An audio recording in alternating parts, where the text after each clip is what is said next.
Hello, this is Watch All About with another watch review, and in this review we're looking at a watch that's coming to Kickstarter next week on the 11th of February. So it's by a brand called Hamtun, and you may recognise one of the founders. It's Ross from Hamtun Watches. So he's recognised that Hamtun watches are starting to creep up in the price range, mainly because of the sheer specs that they provide, and he still wanted to be involved in the sub £200 category, providing amazing divers for less than 200 quid. So yeah, he helped set up Hamtun. So let's have a look at the Caleuche, which, as I mentioned, is coming soon. So on Kickstarter, the pledges are going to start at £169 or $220. So this is obviously a little package that comes with it, and we have a little warranty card, tiny little owner's manual as well, and we have the watch in question. This is the PVD model, and underneath we've got an array of straps. So we'll have a look at them in a few moments. So let's discuss the model first. So yeah, he desperately wanted to still be involved in providing amazing dive watches for less than 200 quid. And he has described the way that he has done it. Basically, with Hamtun, there was a massive amount of selection, especially with the Kraken recently. You know, loads of dial options, date, no date, different bezel options as well. However, with Hamtun, there's 4 options, and that is all. So that in turn keeps production costs down. This is one of the options, the DLC model. Now, this is not available from the start. This is actually going to be unlocked as one of the pledge goals. So yeah, primarily the stainless steel models will be available straight away, and then this one will become available. So let's have a think about the watch in question. Now, I'm not usually too fussed about DLC models, but I think this looks really, really nice. It's, in general, really well finished and well designed as well. Let's pop it on and discuss some of the specs. Right, here we go. So, first of all, the size. So 40mm diameter. It has a height of 13.2mm. and a lug-to-lug length of 47mm. So it is a very comfortable size. If I was being really, really picky, it would have been nice if it was a tiny bit thinner. However, you know, I'm not, you know, I don't want to be too picky. But the 40mm, I think, is a real sweet spot for me. I have around a 7-inch wrist, and I think it's just the perfect size for a decent, nice, comfortable dive watch. You know, it still looks great on the wrist. However, it doesn't, you know, take over everything. Weight is 100 grams, so it's pretty comfortable on as well. You know, not too heavy, but got enough weight to feel good quality as well. Water resistance is good, 200 meters, 20 atmospheres, so it is a proper dive watch. You can go diving in it. And one of the options, additional options, is a rubber strap or a bracelet. You will have to pay extra for them. So by default, it comes on this this American Horween leather strap, which is very, very nice quality, by the way. So that's default. And then these straps are all extra. However, obviously, I'll discuss the straps in a few moments. 2-year warranty as well, 20mm lug width. So, you know, width of the strap fits nicely with the size of the case. The movement is the Seiko NH35, so that's it. Previously with Hamtun models, you know, you got the choice of upgrading to Solita. No, not the case here. You get a Seiko NH35 and that's it. However, that's not a bad thing. It's a wonderful, wonderful movement, solid, dependable. You know, good specs as well for the affordability of it. So you got 24 joules. It's a low beat rate, 21.6 thousand beats per hour, so that's 6 ticks per second. Approximately 41-hour power reserve, hacking seconds hand, and hand and automatic winding capability. So, and obviously a date as well. So decent, solid, dependable movement. You can't see it. It's not the best looking movement anyway, but you can't see it because we have a solid case back. So that's all of the specs discussed. Now let's have a think about it aspect by aspect. So starting off with the dial. Now my initial thought was it's a really lovely semi-homage to a Breitling SuperOcean, mainly because of the really big, fat, thick hour markers, especially the 12 and 6, and I really, really love that about it. In my opinion, there's not enough of this kind of style out there. And the depth of these hour markers is just absolutely incredible as well. We'll get the macro lens on in a bit to see it in even closer detail, but the build quality of this dial is really sensational. These hour markers are just absolutely brilliant. Really nice subtle texture to the base of the dial as well. And the hands, nice shape, they're brushed as well, so nothing too fancy or polished, nothing too blingy. It's just quite dull in terms of, not dull in terms of design, but dull in terms of no flashiness, no reflective elements or aspects of it. So a good tool watch kind of feel to it.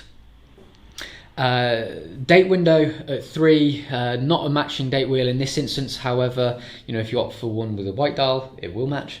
But in my eyes, it doesn't look out of place or anything, because you've got bright, large, oversized hour markers, and it fits quite nicely as well. So all in all, the design of the dial I think is really good, and the build quality of it is really good as well. So moving on to the case, and in particular the sapphire crystal to start with, sitting on top of the dial. The anti-reflective coating on it is really good. It has been an absolute delight to photograph this this watch, because the anti-reflective coating is very impressive for the price. Really nice clarity on it. It's flat, so that obviously helps, but it just does a great job silently, which is a good plus. Moving on to the case itself then. So we've got our 120 click bezel. Let me just put it next to the microphone. Hopefully you can hear that. Nice solid clicks. Let's just check out the accuracy and the back play. So back play, quite a very minimal amount of wiggle on that, and let's check it lining up. So have nearly spot on, not quite. However, let's keep in mind these are production model, these are pre-production models, should I say. But actually looking at it like that, that looks pretty spot on to me. So maybe before I didn't quite line it up properly. So yeah, nice bezel action, good lining up as well, decent grip, nice and easy to use. And the insert, it's a steel bezel insert, not aluminium, so that's a good plus as well. More hardy against any scratches, and these details are all engraved in and then filled with lume as well. So talking about the lume, it's blue Superluminova, Swiss Superluminova. If I just give it a quick blast in the daylight, it's fairly average. It's nothing mind-blowing. Blue never glows quite as bright as green. I'll show you a lume shot now.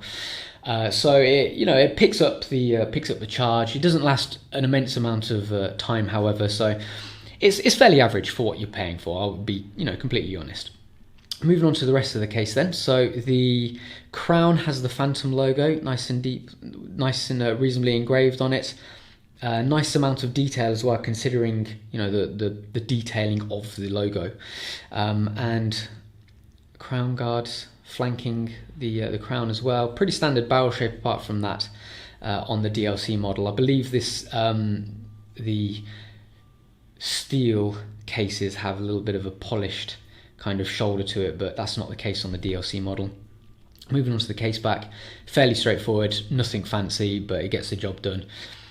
Some people may grumble about the fact that it's steel on a DLC case, however, for loads of manufacturers do that, so it's not unusual at all, and you can't notice it anyway when you're wearing it. Moving on to the strap then. So this is the American Halloween leather strap, and you can see the stamp there. Lovely quality. It is absolutely beautiful to wear. It's so comfortable on, and you can see we have some nice thick detailed stitching at the top and at the bottom as well. Just pop it on. So quite a reasonable length as well. It's not too crazy long. It fits my 7-inch wrist quite nicely actually. It looks nice on. This sample model strap doesn't actually have a signage on the clasp, but the finished version will. So just ignore that small fact. But yeah, nice and comfortable on, as you can see, and it just looks pretty ninja, being all in black. Let's have a look at some of these other straps then. So we've got a 2-piece NATO, which is really soft as well, as you can see here. It's nice and bendy, very soft on that as well, with the Hamtun logo engraved on the end there. And this is really nice as well, this rubber silicone strap. That is really very, very soft rubber, and I actually really like the way it looks as well. Very soft on, good quality. And finally, we've got the stainless steel bracelet, mainly because they haven't had a DLC bracelet made. But this bracelet actually looks really, really good quality. Polished on the ends, brushed on the top and bottom, which makes sense. This clasp looks really, really nice and solid. So you have a top, it's double locking, so we've got the top, click that in, and then we've got this top flap as well. And this top flap is really solid. Very, very good build quality on that bad boy as well. So that's the bracelet there. Right, let's put the macro lens on then and have a look at it in even closer detail. Starting off with the dial then, as you can see we have our Hamtun print work on the dial, nice and accurate. Ross did say that the print work at the bottom here is going to be worked on and improved. The A's in particular on automatic, the little hole in the middle of the A just needs to be a little bit more refined. However, you know, the print work in general, especially with the Caleuche logo, that's really nice. Let's check out these hour markers then. Check out that nice big bold 6. I absolutely love the design style. Up here we've got the 12 as well, and if we just pop it at an angle, you can see the sheer depths of these as well. Like really, really good quality, and you very rarely see hour markers of this quality at this price point, so that is really impressive. The hands, so they have this brushed finish to them as well. I can get that in focus.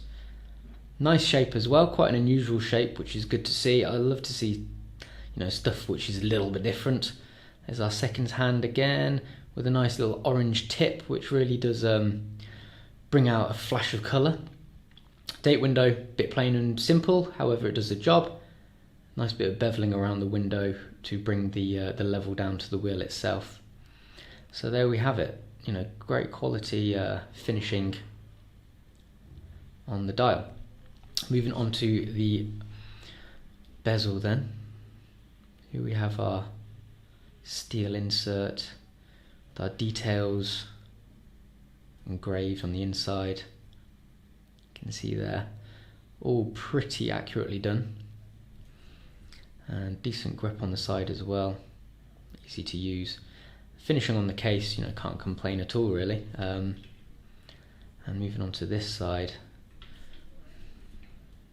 here's our Hamtun logos, you can see there, engraved nice and accurately on the end of the crown. Flipping it over to the case back, pretty bog standard, bit plain and simple. Various information engraved around the outside, nice and deeply engraved, mind you. And moving on to the leather strap then, here's the top grain. Nice soft leather. You can see the exposed side is really cool as well. Bit of detailing there. Bit of detailing on the end as well.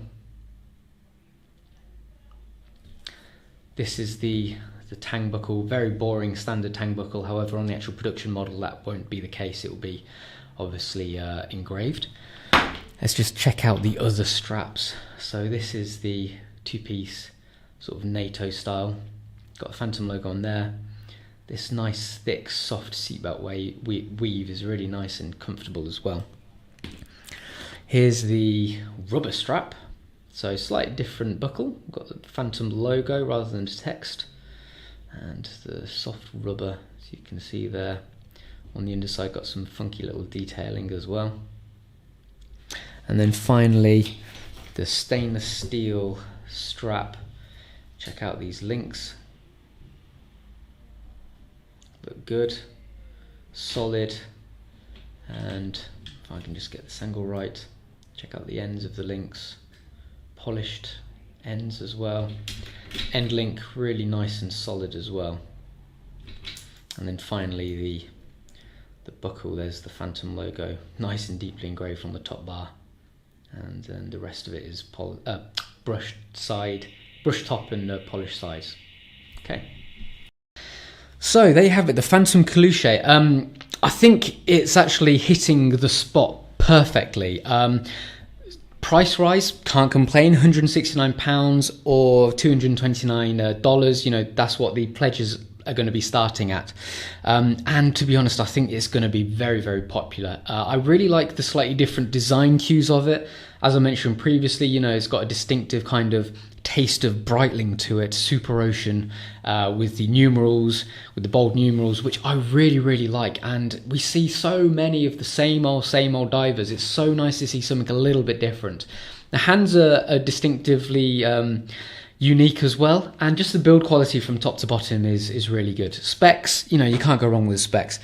200 meters, 20 atmospheres, 2-year warranty, sapphire crystal with a really good anti-reflective coating on it as well. Seiko NH35 movement as well. So, you know, it just ticks all the right boxes, and in terms of design, it's just really cool as well. So I do really, really like it, and I am absolutely convinced that it's going to be a very, very popular watch. So if you like the look of it, I would recommend you be quick, because, you know, the early bird pricing is likely to go rather quickly. So yeah, very impressed by it, and I hope Phantom all the best success in their endeavors. So thank you for watching, guys. Hope to see you again soon. Don't forget to like, subscribe, and also comment your thoughts on this video. Thank you, and I'll see you soon. Bye bye.